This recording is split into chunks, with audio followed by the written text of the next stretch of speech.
Kerosene lamps. A long, long time ago, when Grandpa was a little boy, we lived on the farm. In those days on the farm, we did not enjoy the benefits of electric lights. We used kerosene lamps and lanterns and sometimes candles for light. Our one-room country school did not have electricity either. However, since we were mostly there in the daytime, and there were large windows to let in light, we rarely used the kerosene lamps. Great care had to be used with the kerosene lantern in the barn, for the straw and hay could easily ignite if the lantern was broken or knocked over while lit. The Great Chicago Fire of 1871, as the story goes, was started when Mrs. O'Leary's cow kicked over a lantern and set the barn on fire. With the south wind blowing, the fire soon spread to the adjoining wood frame houses and then to much of the city. Ultimately, more than 300 people were killed and 90,000 were made homeless by that cow kick. Be careful of moving your hand on your leg. We had kerosene lamps in the house, which had a one-piece bowl on a glass stand 4 to 6 inches high. Each of them had a wick running through a mechanism that could be turned up or down for more or less flame, thus regulating the brightness of the light. The wick hung down into the oil, and the capillary attraction drew the kerosene up into the wick where it then burned.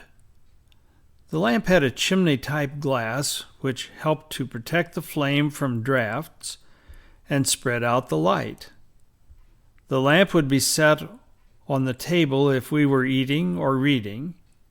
It was placed on the shelf of the home comfort cook stove to light the kitchen while dinner was being prepared.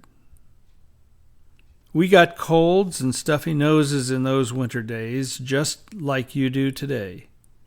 My mother had her favorite treatment, which consisted of putting some Vicks Vapor Rub or mentholatum in a spoon, then holding it above the chimney of the lamp. As the gel melted, it released the menthol aroma. She would have us cover our heads with a cloth towel to make a tent-like affair, lean over the lamp, and then breathe in the menthol vapors. There was at least a temporary clearing effect in the nose. I can still smell it now. My mother kept a few corn cobs soaking in kerosene in a tin can on the back porch in order to facilitate starting the fire in the cook stove.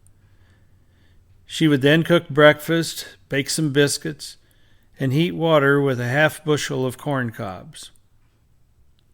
Whale oil had been used to light lamps for hundreds of years. Who else but our Norwegian ancestors started whaling as far back as the early 900s? Herman Melville, in his classic Moby Dick, published in 1851, depicted the whaling industry of the United States. That whole whaling business was driven by the need for oil to light lamps. The whaling industry for the United States was short-lived, for by the mid-1800s petroleum products began to be produced, and kerosene became the cheaper oil for burning in lamps. We don't have any kerosene or whale oil lamps at our house anymore. We do have a few candles around, however, and use them mainly for decoration or for the scent they emit. They are also used for a little bit of light when the electricity is out. I would guess that you use candles on your birthday cakes.